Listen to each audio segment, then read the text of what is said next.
हमारे YouTube channel Ashoka film studio को subscribe करें और घंटी के बटन को जरूर दबाएं।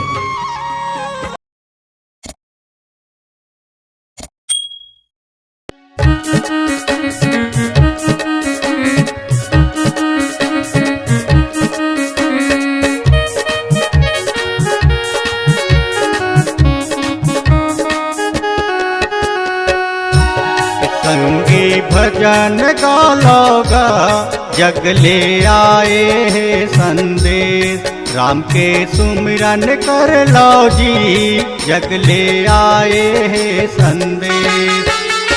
मोह मयाला छोड़ के एक दिन, मोह मयाला छोड़ के एक दिन जाबे परदेश।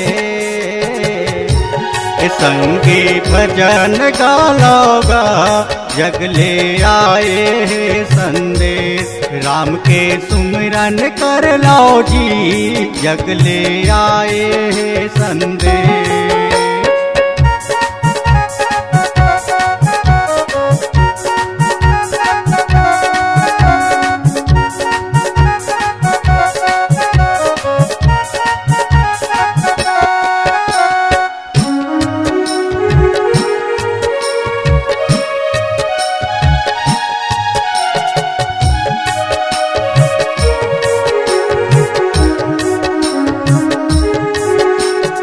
धर्म करम के गठरी बांध के तय आए, गठरी बांध के आए रे संगी गठरी बांध के आए।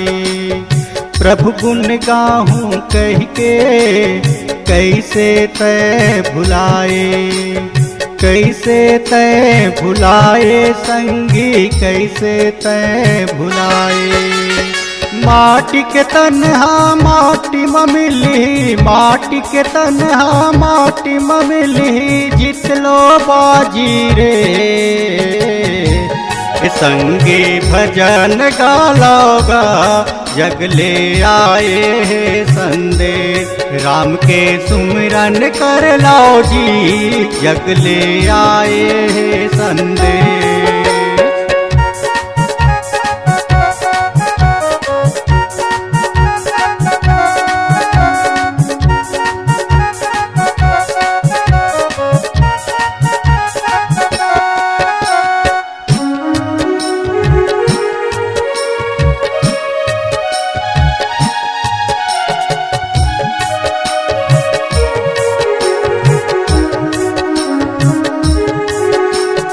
गुरु माता पिता देव के सेवाला बजा ले, सेवाला बजा ले रे संगी सेवाला बजा ले।